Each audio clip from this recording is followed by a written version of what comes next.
Major Khushwant ಕೌಳಿಬೈಲ್ ನಿವೃತ್ತ ಸೇನಾಧಿಕಾರಿಗಳು ನಮ್ಮೊಂದಿಗೆ live ನಲ್ಲಿ ಜಾಯಿನ್ ಆಗಿದ್ದಾರೆ. Sir good morning, Jai Hind. Good morning ma'am, Jai Hind.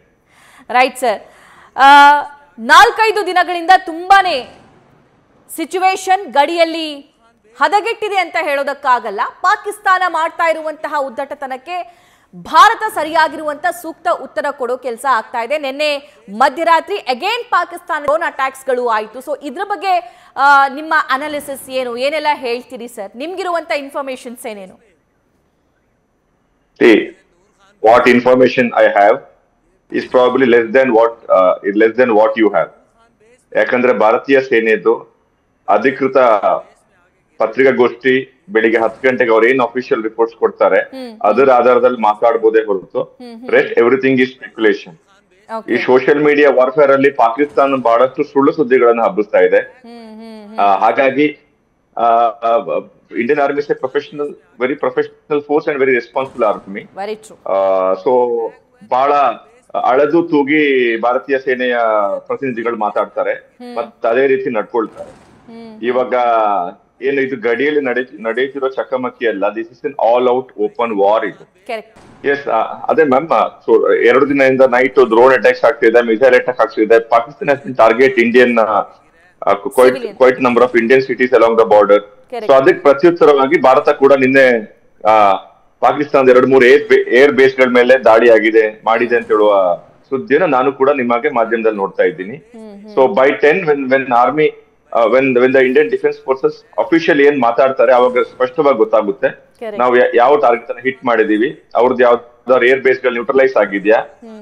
And again ನೋಡಿ, 2 days back Pakistan defense spokesperson told that they lost their 2 J-17 loss ಆಯ್ತು ಅಂತ ಹೇಳಿ. So ಈಗ ನಾನು ನ್ಯೂಸ್ ಅಲ್ಲಿ ನೋಡ್ತಾ ಇದ್ದೀನಿ, India shot down 2 of Pakistan's fighter jets ಅಂತ. ಅದೆಲ್ಲ ಅಫಿಷಿಯಲ್ ಆಗಿ ನಮಗೆ ಬೆಳಿಗ್ಗೆ 10 ಗಂಟೆ ನಂತರ ಅಫಿಷಿಯಲ್ ಆಗಿ ಗೊತ್ತಾಗುತ್ತೆ ಏನಾಗಿದೆ ಎಕ್ಸಾಕ್ಟ್ಲಿ ಏನು ಇವತ್ತು. ಬಟ್ ಅದೇ ನಾವು ನಿನ್ನೆ ರಾತ್ರಿ ಪಾಕಿಸ್ತಾನ ಏನಾದ್ರು ಎಸ್ಕಲೇಷನ್ ಮಾಡಿದ್ರೆ ಅದಕ್ಕೆ ಪ್ರತ್ಯುತ್ತರ ಬಹಳ ಸ್ಟ್ರಾಂಗ್ ಆಗಿರುತ್ತೆ ಅನ್ನೋದು ನಮಗೆ ಗೊತ್ತಿದೆ. So India is reacting to Pakistan's attacks, ಬಹಳ ಫಾರ್ಮ್ ಆಗಿ ರಿಯಾಕ್ಟ್ ಮಾಡ್ತಾ ಇದೆ. So it is kind of a actual war going on. ಹಾಗಾಗಿ ನಾವು ತಾಳ್ಮೆಯಿಂದ ಎಲ್ಲವನ್ನ ಇದನ್ನ ಗಮನಿಸಬೇಕು. So it is evolving situation. ಯಾಕಂದ್ರೆ ಅವ್ರ ರಿಯಾಕ್ಷನ್ಗೆ ನಮ್ದು ಆಕ್ಷನ್, ಅವ್ರ ಆಕ್ಷನ್ಗೆ ನಮ್ ರಿಯಾಕ್ಷನ್ ಇರೋ ಕಾರಣ it's an evolving situation. So ಇದು ಯಾವ ರೀತಿ ಯಾವ ಡೈರೆಕ್ಷನ್ ಎಷ್ಟು ಇಂಟೆನ್ಸಿಟಿಯಲ್ಲಿ ಹೋಗುತ್ತೆ ಅಂತ ಹೇಳಕ್ ಆಗಲ್ಲ. It's evolving situation. ಇವತ್ತು ದಿನದಲ್ಲಿ ಗೊತ್ತಾಗುತ್ತೆ ನಿನ್ನೆ ಏನೆಲ್ಲ ಆಯ್ತು ಎಕ್ಸಾಕ್ಟ್ಲಿ ಏನು ಅಂತ ಗೊತ್ತಾಗುತ್ತೆ. ಖುಷ್ವಂತ್ ಸರ್, ಎಲ್ಲಿವರೆಗೂ ಆಕ್ಷನ್ಗೆ ರಿಯಾಕ್ಷನ್ ಕೊಡ್ತಾ ಇರೋದು ಅಂತ? ಯಾಕಂದ್ರೆ ಪದೇ ಪದೇ ಅವ್ರು ನಮ್ಮನ್ನ ಟೆಸ್ಟ್ ಮಾಡ್ತಿದ್ದಾರೆ, ಕೆಣಕ್ತಾ ಇದ್ದಾರೆ. ನಮ್ಮಿಂದ ಯುದ್ಧ ಆದ್ರೆ ತಡ್ಕೊಳ್ಳೋ ಶಕ್ತಿ ಅಂತೂ ಇಲ್ಲ ಅವರಿಗೆ. ನೋಡಿ, ಈಗ ಆಗ್ತಿರೋದೇ ಯುದ್ಧದ ಚಿತ್ರಣಗಳು ಚೇಂಜ್ ಆಗಿವೆ ಅಷ್ಟೇ. ಸೊ 20 years ಬ್ಯಾಕ್ ಬಹುಶಃ ಲ್ಯಾಂಡ್ ಫೋರ್ಸ್ ಗಳು ಹೋಗ್ತಾ ಇತ್ತು, ನಮ್ ಟ್ಯಾಂಕ್ ಗಳು ಪಾಕಿಸ್ತಾನದ LOCನ ಕ್ರಾಸ್ ಮಾಡಿ ಹೋಗ್ತಾ ಇದ್ವಿ. So that war has become more of technology warfare now, more of modernization. We are able to hit their targets without losing any of our manpower. ನಮ್ಗೆ 2 ದಿನದಲ್ಲಿ ಗೊತ್ತಾಗಿದೆ ನಮ್ಮ ಏರ್ ಡಿಫೆನ್ಸ್ ಅವ್ರಕ್ಕಿಂತ ತುಂಬಾ ಚೆನ್ನಾಗಿದೆ. ಅವ್ರ missiles are good, their air defence is very weak ಅಂತ ಹೇಳಿ. So ನಿಮ್ಮ ಮನಸ್ಸಲ್ಲಿರೋ ಯುದ್ಧದ ಚಿತ್ರಣ ಬೇರೆ ಇರ್ಬೋದು, ಬಹುಶಃ ಇನ್ನು ಮುಂದಿನ ದಶಕಗಳಲ್ಲಿ ಯುದ್ಧ ನಡೆಯೋ ಚಿತ್ರಣ ಬೇರೆ ಇದೆ ಅಲ್ವಾ?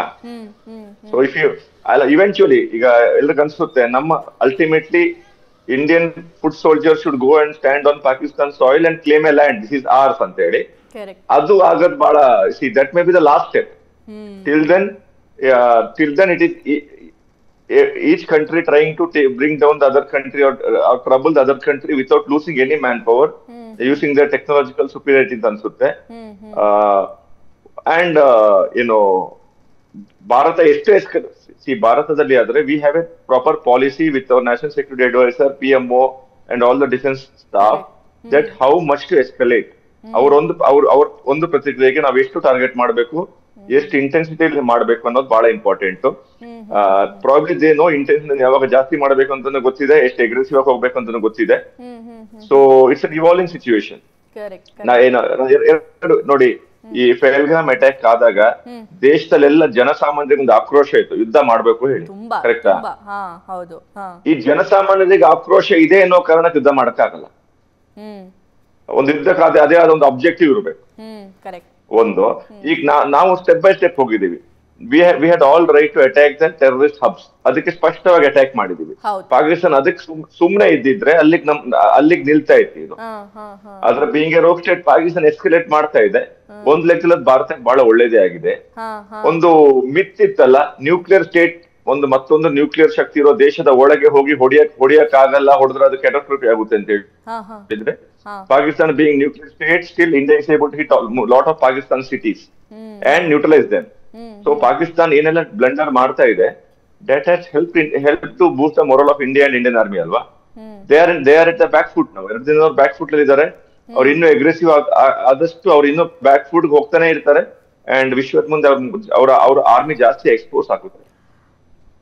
ಪ್ರಾಬಬ್ಲಿ ದೇರ್ ಮಿಲಿಟರಿ ಚೀಫ್ಸ್ ಏನು ಪ್ರೆಸ್ ಮೀಟ್ ಮಾಡೋದಕ್ಕೂ ಗ್ರೌಂಡ್ ಅಲ್ಲಿ ಟ್ಯಾಕ್ಟಿಕಲ್ ಆಗಿ ಹೋರಾಡೋದಕ್ಕೂ ಬಹಳ ಡಿಫರೆನ್ಸ್ ಇದೆ. So Indian army is having clear cut superiority from last 2 days. News first, ನಿರ್ಭೀತಿಯಿಂದ ನಿಮ್ಮ ಪರವಾಗಿ.